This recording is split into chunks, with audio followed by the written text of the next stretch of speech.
Canva. Canva is my YouTube thumbnail secret weapon, but it's not my only secret weapon. And in this video, I want to show you a few tricks that I have for actually creating your YouTube thumbnails. Creating thumbnails for YouTube is like a whole science unto itself, so we'll talk about that too. But let's start with Canva. So we have this ever so handy background removal tool. This works really well, although it is sometimes a little bit clunky. Overall, it is a lot faster than doing this manually in Photoshop. Now, the background removal tool is available with Canva's Pro account, but there's a ton of stuff you can do with your YouTube thumbnails with just the free version too. But if you want to try a 30-day trial of the Pro account, you can use my link down in the description. And no, Canva's not sponsoring this video. I just love the service and the software. The second thing I love about Canva for creating my YouTube thumbnails is the brand kits. And you can create more than one brand kit like I have here. I have one for the VidPro Mom brand. You can see I have my logo. I have a couple different versions of logos. I have my preferred fonts and font styles. I have my brand colors. I also have other collections of colors that I like to use within my social media. We'll talk about that in a second. You can have multiple different brand kits here. So I don't have to go figure out exactly what colors do I usually use. Am I gonna make sure I'm like using the exact right blue? It's always going to be the right blue because it's right there within my brand kit. And what's really cool too is when you are designing your thumbnail, you have your logos uploaded to your brand kit, right? Well, over here on the left-hand side, there is a spot for logos, and your logos are there. So you could put your logos there, but you could also put any images that you happen to use a lot of in your thumbnails. It doesn't even have to be a logo, but then you don't have to go find them on your computer and then upload them or search through all of your uploads within Canva to figure out where is that exact image. It's all right there in this logos area within your brand kit. Now that brings me to styles. Oh my gosh, I just love this so much. I first heard about styles from Darren Meredith over at the Better Content Creators YouTube channel, and he shared this in a Video Pursuit Society Q&A call. And ever since then, it's been a pretty big game changer for me and a huge time saver. So right here within Canva, let's say we're gonna design a thumbnail. You could use your own designs here, or you could use a template from Canva. So let me just grab this template. I don't even look like that girl, so we're gonna delete this entirely. I'm going to find, let's see, let's do this one here. I wanna bring this down. Okay, and let's just say, now remember I said sometimes the background removal tool is a little bit finicky, so let's see if it's gonna work for us today. So what we can do with styles is, if you remember you set up your brand kit and you have your brand colors, and they may not even be your brand colors, they may just be the colors that you use in your YouTube thumbnails or in your social media posts, right? I'm gonna hit apply. So you have those styles within your brand kit, and if you just tap one of these, it's going to change the color scheme of the design that you're working on. And if you just hit shuffle, it'll keep redoing it and give you some more options and some more options, but it keeps it all within the colors that you specified. So it's always gonna be your brand colors, or it's always gonna be your YouTube thumbnail colors, whatever you have specified there. So I have a color scheme here that I just call holiday.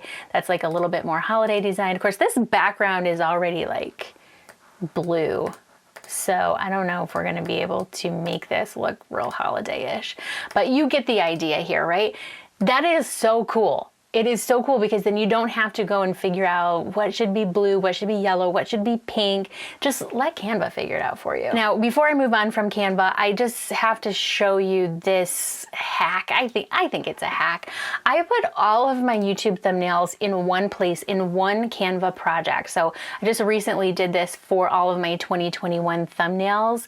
And that way it's all here. I know what I did for my last video. I can copy and paste paste things for the next video, and I can kind of think about 2 or 3 different thumbnail designs, and they're all in one place. So I recently just restarted this for 2022, and as I go along, I'll just keep adding to it. That way, all I have to do is say I like this font and the style and everything. So all I have to do is duplicate this page. I can put in a different image and I can change out this if I want to. But I don't have to worry about redoing stuff, like reinventing the wheel. I can just copy from what's worked previously.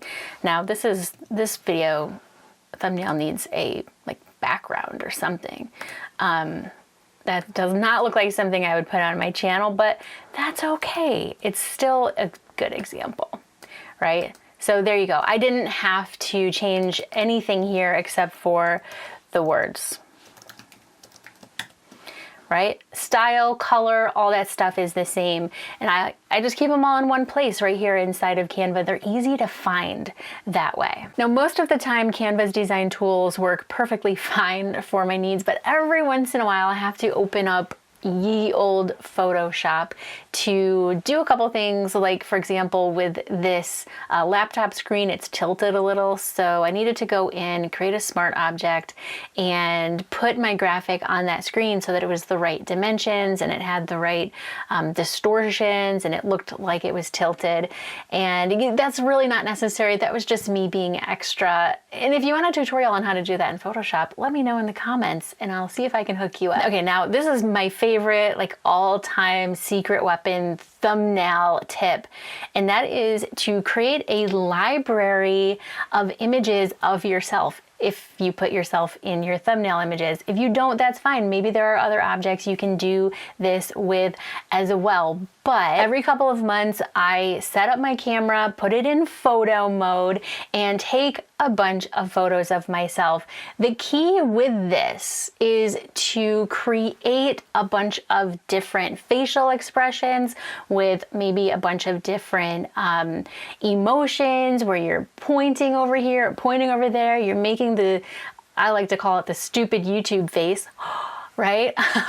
And you can see the ones I have here on the screen. Some are silly, some of them I may never use, but I have where I'm pointing, I'm making different faces, and I have what do I have? I have 103 of these images that I can use in my thumbnail designs. And I just do this every couple of months so that I have these images to use in my thumbnails. I also sometimes use them for social media or just regular branding photos as well. Now, if you can't come up with emotion facial expressions on your own, if you go to Google and search up emotions facial expressions chart, there's a few images there that will help you figure out all of the different faces you can make in your thumbnails. And then if you use the background removal feature inside of Canva, then you can just outline yourself and put whatever you want in your background behind you. Okay, now I mentioned at the beginning the science of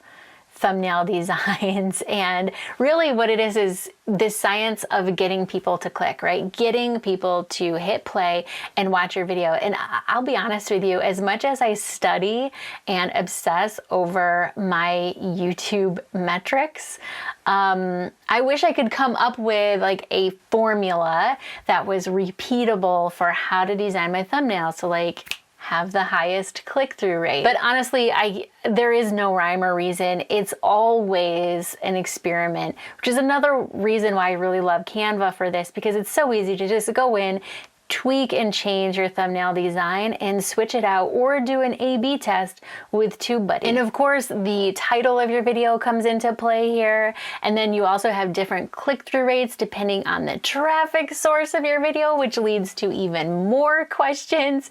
But to be a good scientist of your thumbnail designs, take a look at your analytics, see which of your YouTube thumbnails are performing the best. You want to look at the impressions, click-through rate. See if there's any patterns or anything that you can learn from your past thumbnails that are doing really well. But even better than that would be to just spy on YouTube.com. Just go to YouTube.com and you're going to be presented with a whole bunch of thumbnails and titles that YouTube is pretty sure you're going to be interested in clicking on. So learn from that, right? Learn from what do those thumbnails look like? What do those titles look like? How do they fit together? And how can I learn from that for your channel, for my channel? I do this all the time.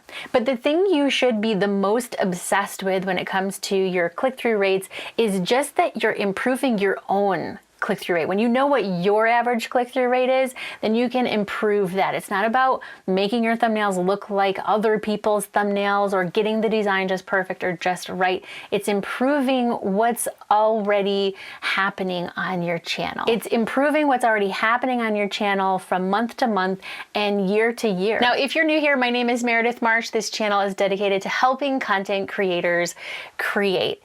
And I know sometimes it feels like creating YouTube thumbnails takes the same amount of time as it does to create a YouTube video, right? And creating YouTube videos, even sometimes we have a hard time finding time for that as well. So I've queued up my next video over here for you on how to create videos when you don't have time, and I'll see you over there.